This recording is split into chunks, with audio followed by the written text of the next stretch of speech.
Shalom and good day all, this is Tehilin29 back again for another comic, trade and manga haul, but also included in this trade is also something anime related, or anime slash manga related, to a series called Jujutsu Kaisen.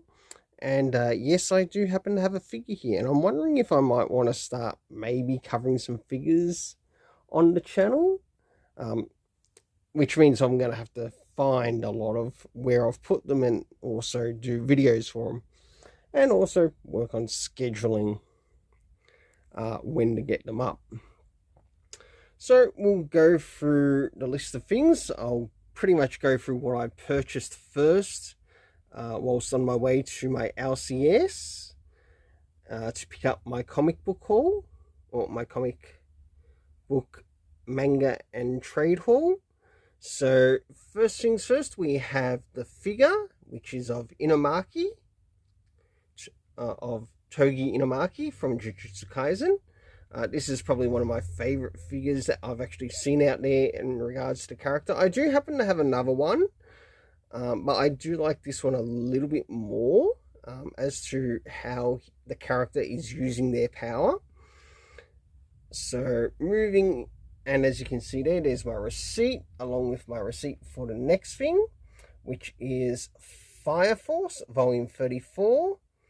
My LCS had a little bit of trouble trying to get it, so they recommended me to go find somewhere else where I might be able to get it, and sure enough, I found it at Minotaur in the city.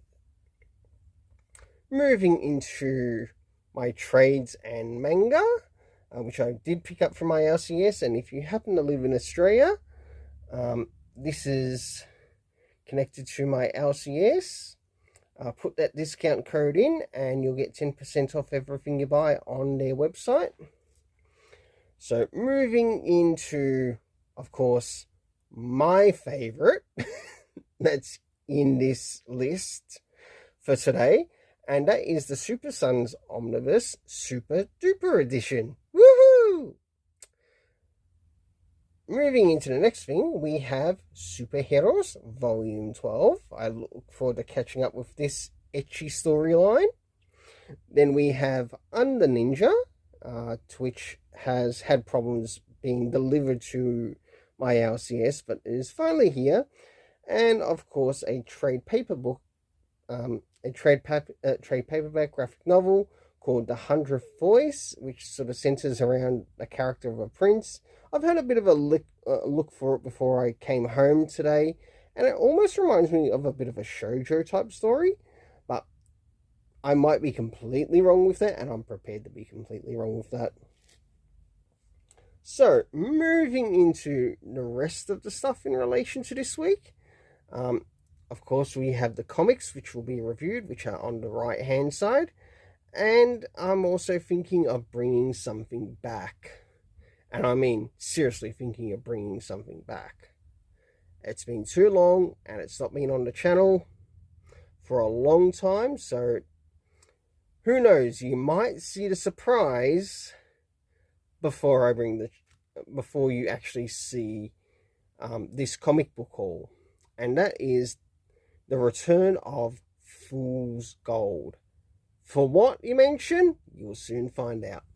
But first things first, let's move into the comics that I did happen to collect. We have the Street Fighter Omega, which I'm actually quite surprised, and I'm not too sure, but I think I might maybe cover this Street Fighter Omega on its own this week, even though it's not set to be reviewed for the week, but I'm thinking I might maybe cover it on the channel, only because to show what's inside it. Next we have Stranger Things, which follows the next story arc in relation to the series as well as the comics. And also, let's talk about it, something I got for free from my LCS. And yes, it's dealing with the issue of mental health. Moving into the comics that I will be reviewing this week. Number 1, we have King Spawn. Number 2, The Return of Superman. the main and the variant cover, the 30th anniversary, they will be covered in one video. King's Spawn will be reviewed alongside Gargoyles, Dark Ages. And if the story of this doesn't pick up, I'm considering dropping it. I mean it, because there's a lot of work that needs to be done. We need the names of characters that are important to the story, and it's just really not delivering it really well so far. It's good for some of the characters, but not for all of the characters. Moving into the next two that will pretty much be reviewed together, and that is Spirit World and Detective Comics. They'll be reviewed together. And yes, here we go. Fool's Gold is going to return for the Batman, Catwoman, Gotham War related stuff on the channel. I'm sick of this terrible story writing, and yet I'm saying Chip's written bad in it. Tinny Howard's written bad in it. So I think it's time to return to the channel. And like I said, you might end up seeing some Fool's Gold show up before seeing this video, and consider it as an early surprise. Well, until then, let's keep it colourful and have yourself an awesome day. And just a reminder, this comic book haul is covering the first week of November 2023. And good news with November, my birthday is also in this month. So until then, let's keep it colourful and have yourself an awesome day. FTS.